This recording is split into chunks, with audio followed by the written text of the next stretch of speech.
Hello and welcome to all you Scorpios out there. This is your monthly horoscope for June of 2021, and it's a general horoscope. So for those of you who have a rising sign and ascendant in Scorpio, but also with the sun there, to a lesser extent the moon. So let's have a look. This is not tailor-made, of course not, but it's in general pretty a good, concise, precise explanation of what the energies are doing. I mean, of course, in a nutshell, in a couple of minutes, this video. So let's have a look. Is this going to be an important month for the Scorpios? Nah, it's not gonna be the most important month. And I know Scorpios love all or nothing, but it's one of these months that are indeed, when it comes to energy, quite scorpionic. So keep on listening, keep on listening. It's a very 8th house energy horoscope, the month of June, and the 8th house is represented by the sign of Scorpio. So that when it comes to energies, it's gonna be your cup of tea this month. But when it comes to, if you ask me, is it going to be life changing and so on, not so much during this month, right? It's because there could be happening some transformations, yes, but they are happening behind the scenes, which is your 8th house. So people are not going to notice that you're dealing with some things and situations and people and some really important stuff underneath the surface that you are transforming into strength. So this is an amazing month if you want to gain strength, if you want to take your power back, because so much energy in your 8th house. This is about power. This is about gaining back the power. This is about understanding self better, understanding on a deep psychological level, because the 8th house is the knowing of thyself. On a deep psychological level, it's the knowing of your own worth, but also of the worth of other people and of connecting with other people on a deep, intimate level. What ultimately Scorpios crave for. They don't crave for just superficial connections. No, it's body, mind, soul. It's the sex, it's the mind, you could say the body, the enjoyment and all of that, the 5 senses, but it's also the mind and it's also the soul. And this is going to be such a big topic during the month of June, because we're going to have an eclipse there. So the 8th house is also the house of transformations, the house of crisis, but what comes out of the crisis is the transformation and the change. People think, oh, crisis is it's like a bit like the Tower or the Death card in the tarot, but you can't have a change before something is broken down first or put away. If you have a closet full of clothes, you can't put, and it's full, you can't put new clothes in. You first have to just take out the old clothes. That's what's happening with you during the month of June. And it can be for some of you on a very material level, on a physical level, like when it has to do with money and money that you invest with someone else or the money that you share with someone else. But it can also have to do with on a deep psychological level of understanding your shadow and facing it. Scorpios, if you have Scorpio in your chart, they will deal in their life more than other people who not normal people, but other people who haven't got that Scorpio energy. They will deal more with facing their fears and facing their shadows, because there is a strength in it. When you face it, you become stronger. And Scorpios, they cannot run away from that. So there will be some items that pop up during the month of June with the eclipse that will force you to have a look at who you are and to embrace the good, the bad, and the ugly in yourself, so that you can gain strength rather than fighting those fears in a way that you're escaping them, right? You're going through them, through the pain, rather than going around it and avoiding it. Now, This eclipse on the 10th of June, but you feel it the whole month, is in Gemini with the sun and the moon together with the North Node at around and about 19 degrees of Gemini.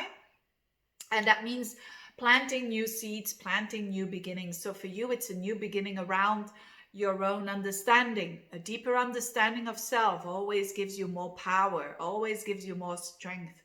And also around money, you know, there could come up some issues, the money that you share with someone, and that you have to deal with that. Because this eclipse belongs to the Saros cycle 5 North, which is about having the vision, being visionary. But this eclipse squares up to Neptune. So there was a warning here of watch out that you don't think the grass is greener. Watch out that you're not fooling yourself, basically. You're just seeing what you want to see. So you have to be a bit careful around that. That's the warning of the Neptune and definitely of the Mercury going backwards. But after Mercury goes direct, which is on the 23rd, 24th of June, and even more after this Mercury-Neptune thing is all done, which is after the 8th of July and onwards, off you go. And you will have so much more knowledge about yourself and about who you are, so that you then can take better choices, signing better contracts. So it's preferable to do that even after the 8th of July. But of course, you know, not everyone has that, will be able to do that. But if you can postpone it a little bit, like maybe an important decision around money or an important decision about relationships, I would recommend doing it even after the 8th of July, because before that, you're not going to have much clarity. So that fogginess, that Neptunian fogginess that is around your very intimate life. So for some of you, it's going to be a relationship, you know, because this 8th house where this energy is with Gemini squares up to Neptune in your 5th house, which is all about romance. So also when it comes to romance, particularly when you're in a new relationship, be cautious of not just want to see that person, not putting them on a pedestal, let's put it that way, and to be cautious. Of course, Scorpios, they are very suspicious people normally, but you know, when they love truly and deeply, and it's all or nothing. So it's a bit like a protective side of, don't give your power away, basically, okay? So don't let that person that you are attracted to, whether it is in just a new relationship or in an existing one, don't let them run away with your power.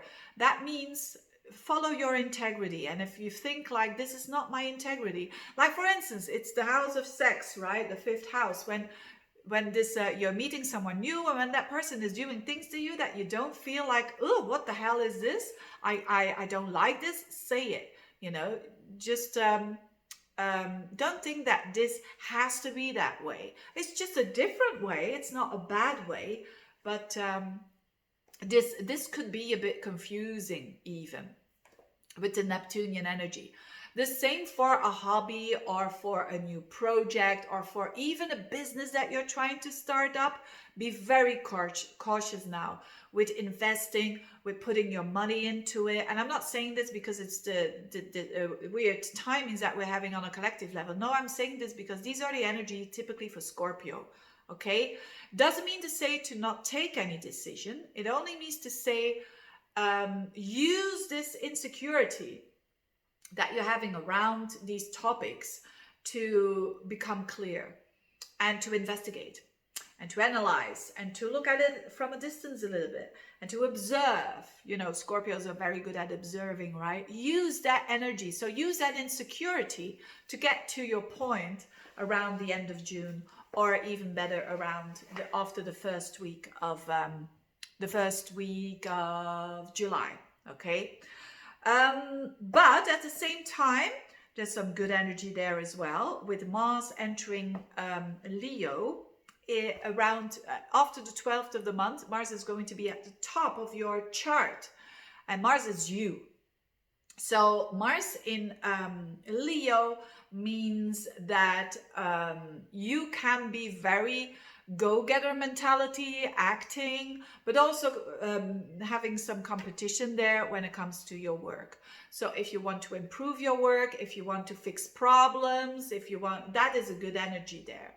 It's not a good energy if you want to change someone's mind, particularly a male figure, or a woman with a lot of masculine energy, because it's Mars after all, or a boss. So be aware that they have got some power there as well, and they're pretty strong. So try to negotiate there. Especially also, the Venus is in the 9th house. So that has to do with your mind, your perspective. Broaden up that perspective when you're having some issues there when it comes to your work. But definitely, all in all, a very interesting month for you. Definitely a month of, I'm not going to say the most important month, but a very intense transformational month. Make use of it like a Scorpio, true Scorpio does. Thank you so much for your time, for listening, and see you next month. Bye-bye.